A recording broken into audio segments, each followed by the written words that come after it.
ये है AGT live 24/7। आप सब देख रहे हैं एजीटी लाइव 24/7।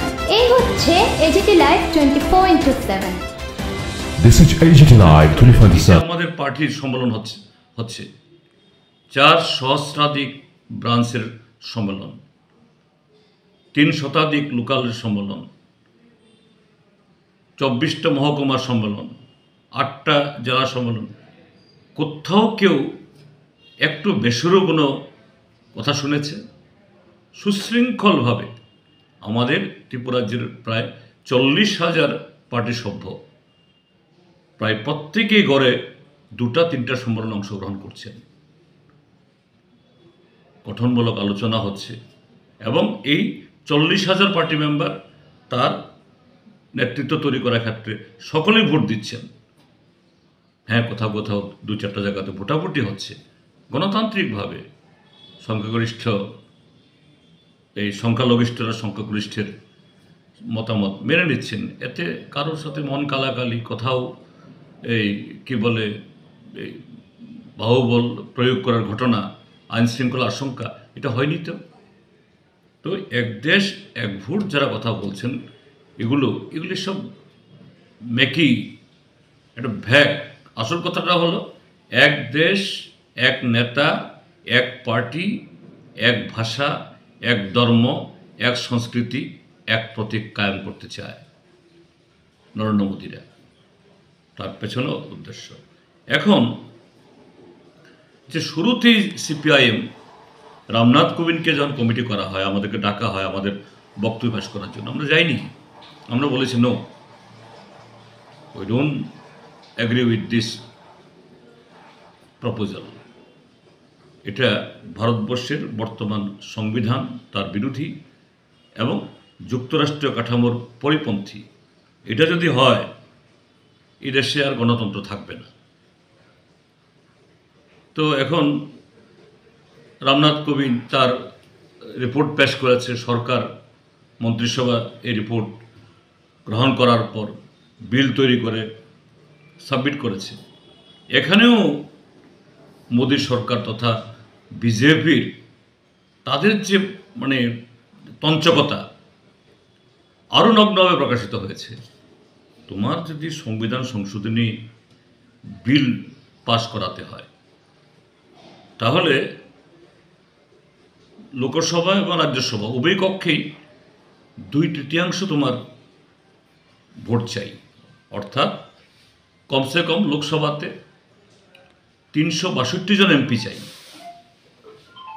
সেদিন যখন এই বিল উত্থাপনে ভোটাভুটি হলো, কজন এমপি সাপোর্ট পেয়েছে?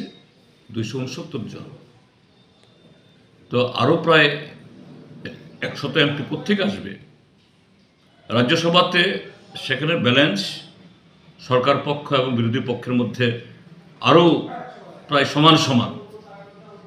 লোকসভাতে তবুও এরা মোটামুটি শক্তিশালী আছে।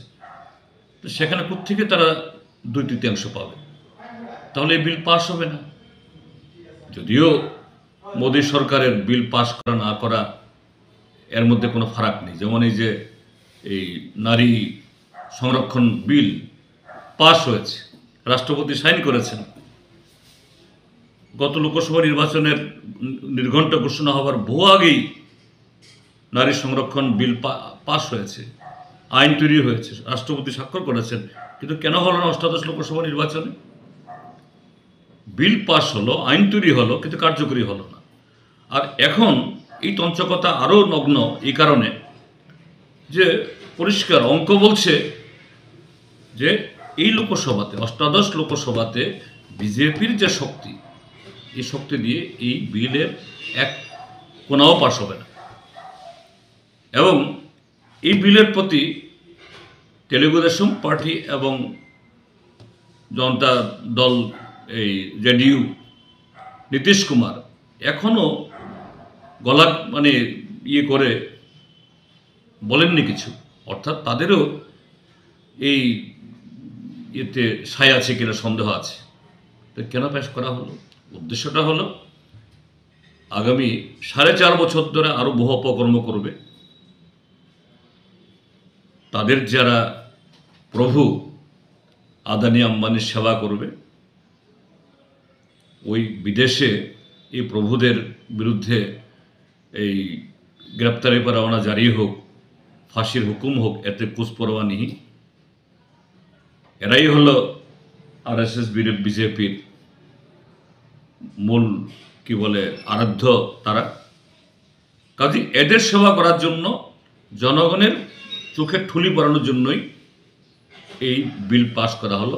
বলছে দেখো, এই বিল যদি পাস হয়ে যেত, এক দেশ এক নির্বাচন হয়ে যেত, লক্ষ লক্ষ কোটি কোটি টাকা বেঁচে যেত, তাহলে আপনাদের সমস্ত কাজ আমি করতে পারতাম। এটা আমরা যখন ছোট ছিলাম, এই রাজ্যে যখন কংগ্রেসের সরকার ছিল, শচীন সিংয়ের সরকার, পরবর্তী সুশোভা সামন্তের সরকার, কৃষকের কাছে যদি যেতেন, গ্রামে গিয়ে বলতেন, আরে আমি তো আপনাদেরকে দেওয়ার জন্য আমার খুবই ইচ্ছে ছিল, কিন্তু সব তো কর্মচারীদের জন্য দিয়ে দিতে হলো আমাদের, তাদের বেতন বাড়াতে হবে, এই করতে হবে, আর কর্মচারীদের কিছু খুশি না করলে পরে এরা ফাইলে উল্টাপাল্টা কী লিখে দেয়, আমাদের কি বিপদে ফেলে দেবে। কাজে সব টাকা তো দিতে হয়েছে আমাদের কর্মচারীদের। আবার কর্মচারী মহলে যখন বক্তব্য রাখতেন, তাদের সাথে কথা বলতেন, আরে দেখো ভাই, তোমরা কর্মচারী কজন, আমাদেরকে ভোট দেয় তো কৃষকরা, সেই কৃষকদের জন্য তো আমাদের সব দিয়ে দিতে হলো, আর কৃষকদেরকে না দিলে পরে এরা তো দ্বিতীয়বার ভোট দেবে না, আমরা আর আসবো না এখানে। ঠিক নরেন্দ্র মোদী, সেটা ছিল আজ থেকে 50-60 বছর আগের কথা।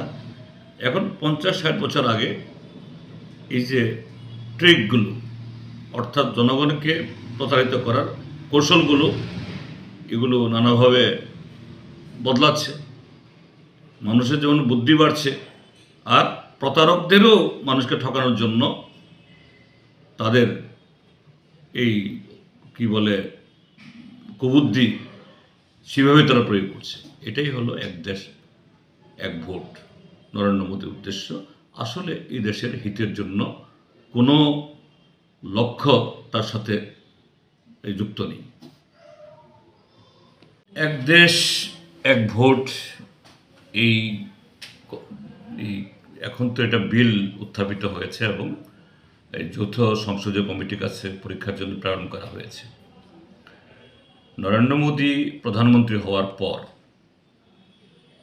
শুরু থেকেই তার মস্তিষ্ক প্রসূত এই চিন্তা ভাবনা যে আসল কথা হলো এক দেশ এক ভোট, যে ব্যাখ্যাতে বিজেপি দেওয়ার চেষ্টা করছে, যে দেশে বিভিন্ন সময়েতে এই নির্বাচন প্রক্রিয়া লেগে থাকার কারণে সময় নষ্ট হয়, তারপরে অতিরিক্ত অর্থ খরচ হয়। হ্যাঁ বটে, সময়তে কিছু যাই এবং অর্থ কিছু খরচ হয়, কিন্তু বিজেপি আরএসএসের উদ্দেশ্য তা নয়। যদি তাই হয় তাহলে ভারতীয় জনতা পার্টি এই দেশের শাসন ক্ষমতা দখল করার জন্য নানা ধরনের কারসাজি করে, অবৈধ উপায়ে, অসাংবিধানিক উপায়ে, সংবিধান বহির্ভূত, সংবিধান বিরোধী আইন তৈরি করে, যেটা সুপ্রিম কোর্ট খারিজ করলো। তো কেন এইভাবে দেশের সমস্ত কালো টাকা তার হাতে পুঞ্জীভূত করছে? এবং যদি দেখা যায় যে এই নির্বাচনগুলোতেও অন্যান্য সমস্ত দল মিলে যত টাকা খরচ করে নির্বাচন কমিশনের এই অনেক কি বলে বৈধ লিমিট অনুযায়ী বা তার বাইরে, বিজেপি একাই তার 100 গুণ বেশি টাকা খরচ করে। 100 গুণ। এটা আমার কথা নয়, যে আমাদের দেশে কিছু এনজিও যারা এটা নিয়ে রিসার্চ করে, একেবারে তথ্য প্রমাণ দিয়ে এগুলো হাজির করেছেন। আমরা তো দেখিনি সেখানে বিজেপি, এই যে বিজেপির এইভাবে অর্থ সঞ্চয়ের বিরুদ্ধে যে অভিযোগ উঠল তার জবাব দিতে, খণ্ডন করে নিত। এবং শুধু তা নয়, যেভাবে এই টাকা খরচ করে তারা অন্য দলের সরকার ভাঙিয়ে বিধায়ক কিনে সাংসদ কিনে তারা সরকার গঠন করে, বিরোধী দলকে এই দমন করে, তার সাথে সাংবিধানিক প্রতিষ্ঠান ইডি, সিবিআই, ইনকাম ট্যাক্সকে অবৈধভাবে ব্যবহার করে। তো এগুলো বন্ধ করুক না। যদি সত্যি সত্যিই যে উন্নয়নের প্রশ্নে, সময় বাঁচানোর প্রশ্নে বিজেপি এত কাতর হয়, নরেন্দ্র মোদী এত দরদি হন, charity begins at home. Say charity শুরু করুক এবং নিজের দলের মধ্যেও সেই গণতন্ত্র আনুক। আজকে ত্রিপুরা রাজ্যের এই প্রভাতী পত্রিকাগুলোর হেডলাইন্স কি, যে মণ্ডল সভাপতি নির্বাচিত হবে, এবং এটা নিয়ে আইনশৃঙ্খলার অবনতির আশঙ্কা প্রকাশ করছে। পত্রিকাতে বিবৃতি দিচ্ছে প্রত্যক্ষভাবে পরোক্ষভাবে শাসক দলের লোকরা বা তাদের সাথে যারা যুক্ত কাছাকাছি অংশের মানুষরা, যে এই যে মণ্ডল ভোট, মণ্ডল নির্বাচন, এখানেও টাকার খেলা, এখানেও বাহুবলের এই প্রয়োগ। একটা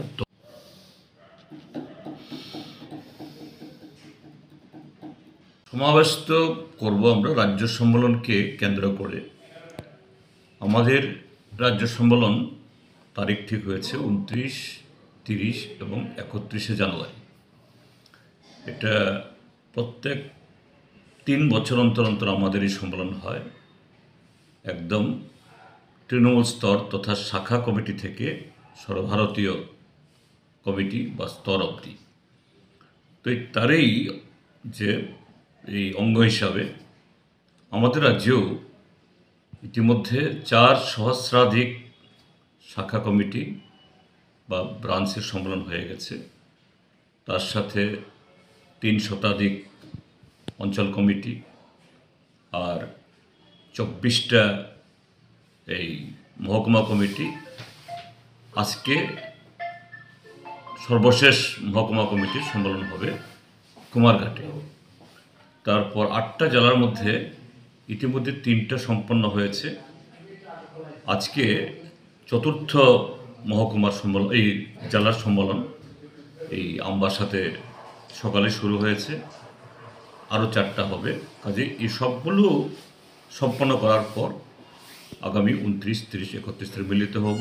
শুরুর দিনে আমরা স্বামী বিবেকানন্দ ময়দান তথা আস্তাবল মাঠে আমাদের এই প্রকাশ্য সমাবেশ হবে। যে সমাবেশে আমাদের পার্টির বর্তমান পলিট ব্যুরোর যিনি এই সমন্বয়ক বা কোঅর্ডিনেটর কমরেড প্রকাশ কারাত, তিনি আসবেন, কমরেড বৃন্দা কারাত আসবেন, কমরেড অশোক ধাওলে, অর্থাৎ দিল্লি থেকে 3 জন আমাদের পলিট ব্যুরো সদস্য আসছেন।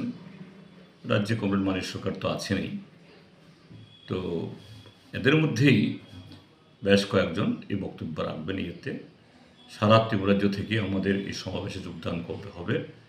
আমরা আশা করি, আমি এই 30, 40, 50 হাজার বলছি না, যে 23তম পার্টি সম্মেলন আরও খুব প্রতিকূল মুহূর্তে, অর্থাৎ চারিদিকে আক্রমণ, শাসক দলের চাপের কারণে এই পরিবহন মালিকরা আমাদেরকে কোনো গাড়ি দিচ্ছে না, নানাভাবে বাধা বিপত্তি, হুমকি, সিপিএমের মিছিলে যোগদান করলে পরে বাড়িঘর জ্বালিয়ে দেবে, মারধর করবে, করেছেও।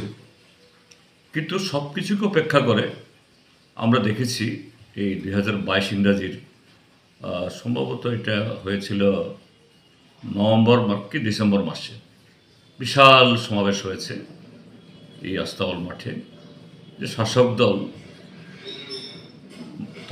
দলের ঘরে প্রায় ভূমিকম্প হয়েছিল। আরে কোত্থেকে আসলো সিপিআইএম এতদিন বাদে? তো এবার তো বলতে পারি তার থেকে বড় সমাবেশ আমরা করব, এটাই আমাদের উদ্যোগ। এবং তার মধ্য দিয়ে ত্রিপুরা রাজ্যের জনগণের যে জ্বলন্ত সমস্যাগুলো, যা এই ত্রিপুরা রাজ্যের সরকার প্রায় প্রতিদিন পিকনিক, প্রতিদিন মেলা, খেলা, কার্নিভাল এই সমস্ত করে উড়িয়ে দিচ্ছে, আর জনগণের লক্ষ লক্ষ কোটি কোটি টাকা খরচ করে শুধু ফ্ল্যাক্স পোস্টার ছাপিয়ে তাদের এই মিথ্যা প্রচার, এগুলো দিয়ে মানুষের কান্না, মানুষের দুঃখ কষ্ট এগুলোকে চাপা দিচ্ছে। সেই জনসভার মধ্য দিয়ে আমরা সেই বিষয়গুলো তুলে ধরব এবং আমাদের সংগঠনকে আগামী দিন আরও শক্তিশালী করা, ভারতের কমিউনিস্ট পার্টির মার্ক্সবাদী আমাদের যে লক্ষ্য সমাজ পরিবর্তনের যে লড়াই, সেই লড়াইয়ে আরও এগিয়ে যাওয়ার শপথ বা কর্মসূচি আমরা গ্রহণ করব তার মধ্যে দিয়ে।